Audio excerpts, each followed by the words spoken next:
Hello दोस्तों, स्वागत है एक और नए वीडियो में। दोस्तों आज हम आपको बताएंगे आरआरबी ग्रुप डी 2026 के मोस्ट इम्पोर्टेंट क्वेश्चन। यदि आप आरआरबी ग्रुप डी के एग्ज़ाम फॉर्म भरे हैं तो यह वीडियो आपके लिए बहुत ही इम्पोर्टेंट होने वाला है। इस वीडियो से आपको 2 से 3 क्वेश्चन ज़रूर रहेगा एग्ज़ाम में। तो चलिए क्वेश्चन नंबर 1 से शुरुआत करते हैं। क्वेश्चन नंबर 1 में प्रकाश तरंग किस प्रकार की तरंग है? प्रकाश तरंग किस प्रकार की तरंग है तो इसका राइट आंसर हो जाएगा अनुप्रस्थ तरंग हो जाएगा। एक का राइट आंसर ए हो जाएगा। चलिए क्वेश्चन नंबर 2 का आंसर बताइए। 2 में है प्रकाश का वेग कितना होता है? प्रकाश का वेग कितना होता है? तो 3 गुने 10 की पावर 8 मीटर पर सेकेंड होता है। 2 का राइट आंसर बी हो जाएगा। चलिए क्वेश्चन नंबर 3 का आंसर बताइए। देखिए बहुत ही इंपॉर्टेंट क्वेश्चन है, सारे क्वेश्चन प्रीवियस ईयर है। वाहन पीछे से आने वाली वस्तुओं को देखने के लिए किसका प्रयोग करते हैं? वाहन पीछे से आने वाली वस्तु को देखने के लिए किसका प्रयोग करते हैं? तो इसका राइट आंसर हो जाएगा उत्तल दर्पण हो जाएगा, उत्तल दर्पण। 3 का राइट आंसर सी हो जाएगा। चलिए क्वेश्चन नंबर 4 का आंसर बताइए। 4 में प्रकाश का तरंग सिद्धांत किसके द्वारा प्रतिस्थापित किया गया था? प्रकाश का तरंग सिद्धांत किसके द्वारा प्रस्तावित किया गया था?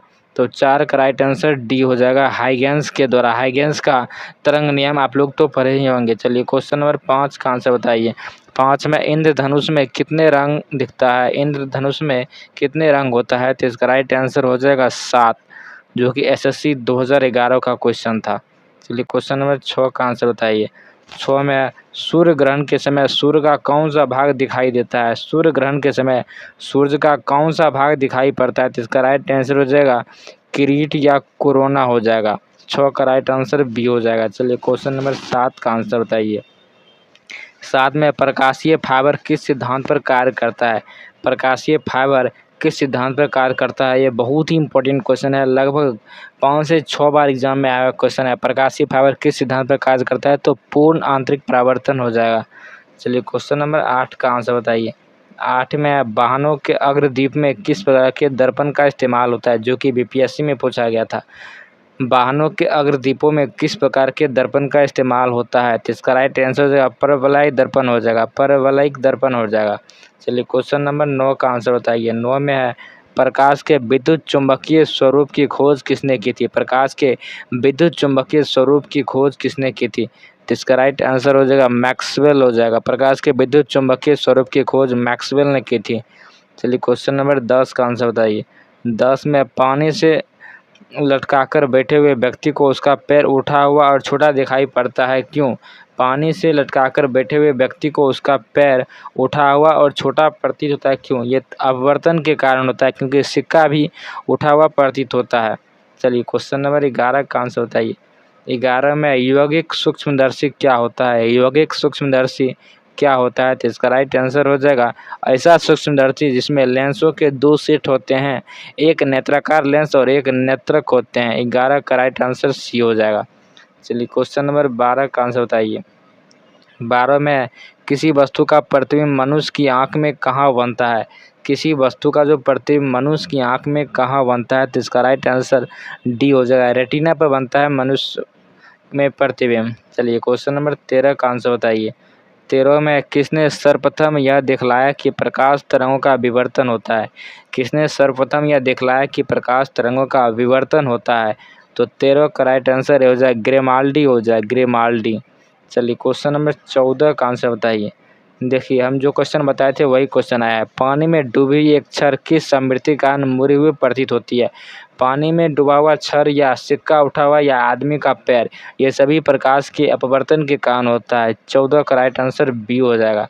चलिए क्वेश्चन नंबर 15 का आंसर बताइए। 15 में किसके कारण आकाश नीला दिखाई पड़ता है?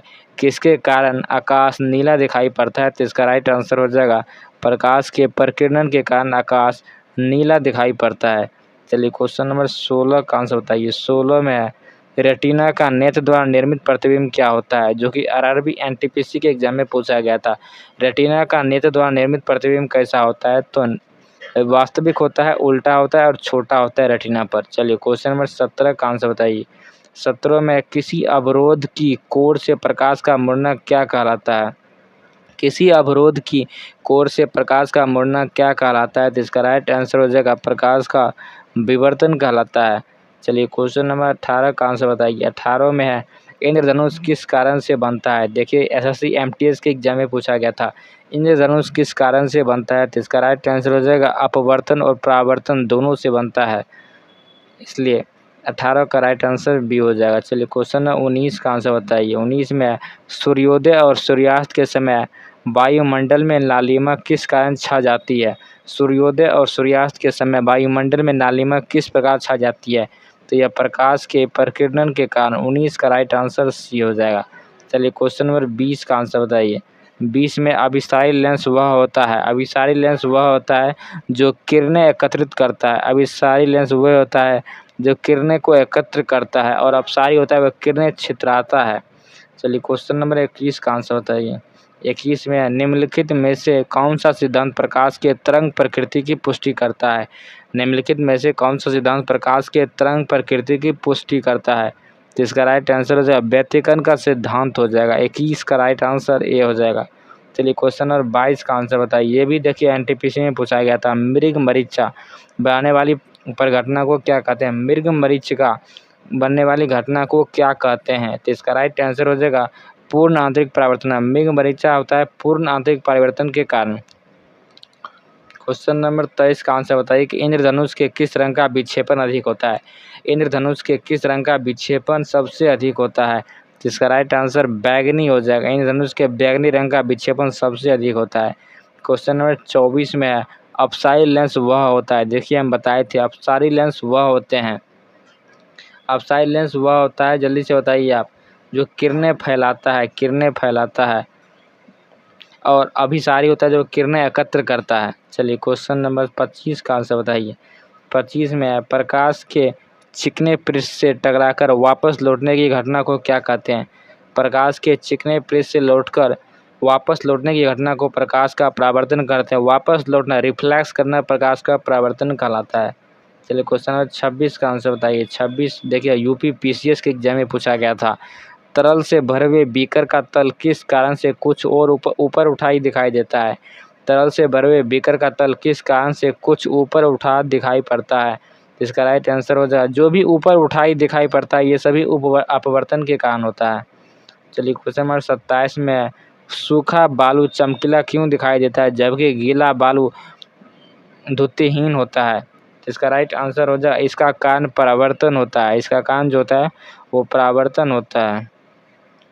क्वेश्चन नंबर 28 में है डायोप्टर किसकी इकाई है? डायोप्टर किसकी इकाई है? डायोप्टर जो होता है वो लेंस की क्षमता की इकाई को डायोप्टर कहते हैं, जो कि बहुत बार एग्जाम में पूछा गया था।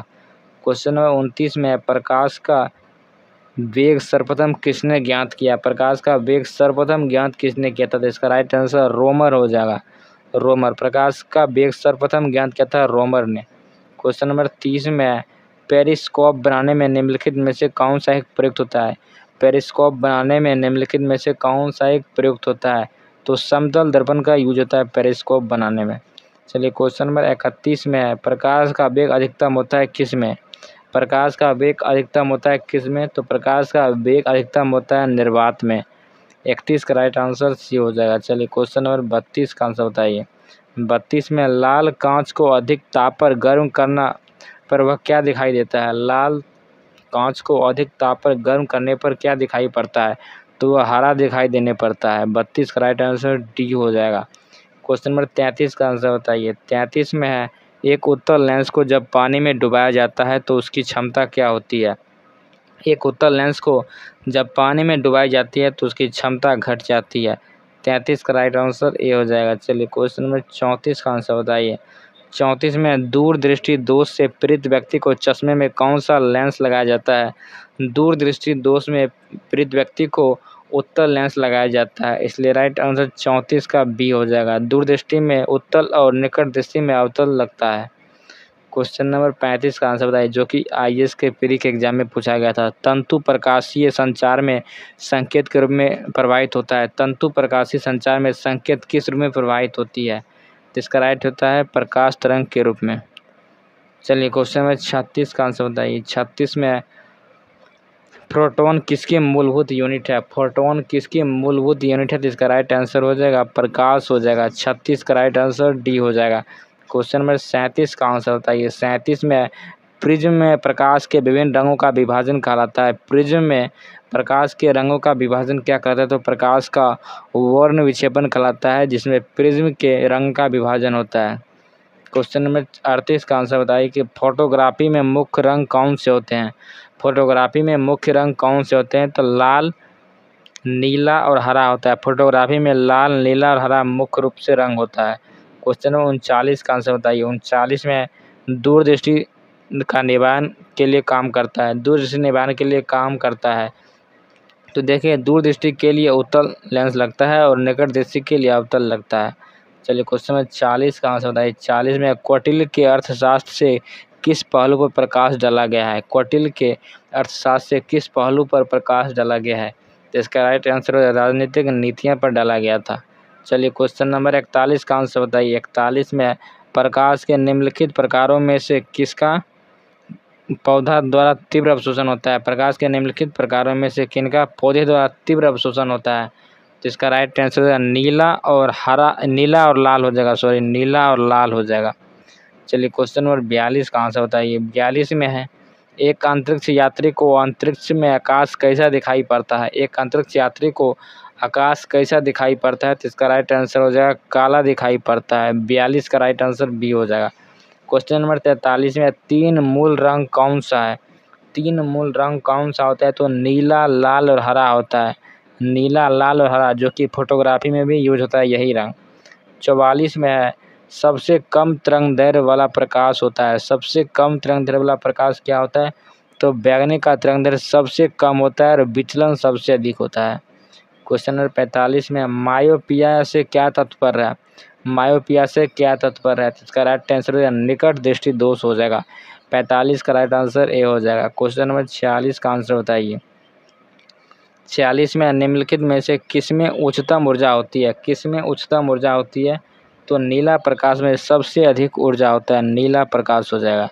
चलिए क्वेश्चन नंबर 47 का आंसर बताइए। 47 में लैम्बर्ट नियम किससे संबंधित है?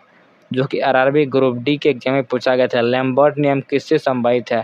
तो इसका राइट आंसर हो जाएगा प्रदीप्ति से। 47 का राइट आंसर सी हो जाएगा। क्वेश्चन नंबर 48 का आंसर बताइए। 48 में निम्नलिखित में से कौन सा प्राथमिक रंग नहीं है? निम्नलिखित में से कौन सा प्राथमिक रंग नहीं है? तो देखिए, लाल भी है, नीला भी है, हरा भी है, लेकिन पीला प्राथमिक रंग नहीं होता है, इसलिए 48 का राइट आंसर डी हो जाएगा। क्वेश्चन नंबर 49 में फोटोग्राफिक कैमरे का कौन सा भाग आँख की रेटिना की तरह कार्य करता है? फोटोग्राफिक कैमरे का कौन सा भाग आँख की रेटिना की तरह कार्य करता है? तो इसका राइट आंसर हो जाएगा फिल्म हो जाएगा। 49 का राइट आंसर ए हो जाएगा। 50 का आंसर बताइए। 50 में दूर की वस्तुओं के निरीक्षण के लिए किस प्रकाशिक यंत्र का उपयोग किया जाता है? दूर की वस्तुओं को निरीक्षण करने के लिए किस प्रकाशिक यंत्र का उपयोग किया जाता है? तो दूरदर्शी का उपयोग किया जाता है, दूरदर्शी। चलिए क्वेश्चन नंबर 51 का आंसर बताइए। 51 में अवतल लेंस हमेशा किस प्रकार का प्रतिबिंब बनाता है? अवतल लेंस किस प्रकार का प्रतिबिंब बनाता है? तो इसका राइट आंसर हो जाएगा आभासी प्रतिबिंब। अवतल लेंस हमेशा बनाता है आभासी प्रतिबिंब। क्वेश्चन नंबर 52 का आंसर बताइए, जो कि यूपी पीसीएस के प्री के एग्जाम में पूछा गया था। प्रकाश छोटे छोटे कणों से मिलकर बनता है, जिसे क्या कहते हैं? प्रकाश छोटे छोटे कणों से मिलकर बना है, इसे क्या कहते हैं? तो इसका राइट आंसर हो जाएगा फोटोन कहते हैं, फोटोन, जो कि प्रकाश की इकाई है।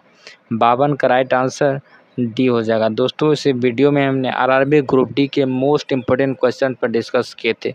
यदि वीडियो अच्छा लगता है तो लाइक कीजिए, शेयर कीजिए, सब्सक्राइब कीजिए। मिलते हैं नेक्स्ट वीडियो में, तब तक के लिए जय हिंद, जय भारत।